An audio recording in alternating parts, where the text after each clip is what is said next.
Jamen, at have Arnsbach som hovedentreprenør var godt. Forløbet gik fuldstændig gnidningsfrit.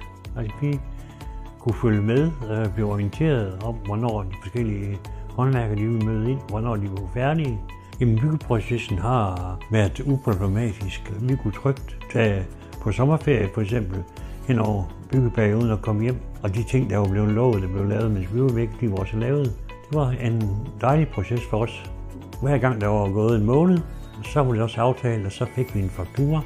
Og på fakturaen der fremgik det specificeret, hvad der var blevet leveret, og hvor mange procenter af den enkelte opgave, der var gennemført, så vi hele tiden kunne følge med i, hvad der er lavet, og hvad mangler der. Det gav jo også en tryghed rundt af processen. Det her projekt der har vi stået for at udføre et cykelskur og et skur. Integreret i det her skurområde har vi lavet et udekøkken til bygherre. Så har vi udført den færdige beklædning på skurområdet i den samme type beklædning, som der sidder på huset. Og det har vi simpelthen gjort for at integrere det her cykelskur og skurområde, så det ser ud som om det egentlig har været her lige fra huset blev opført.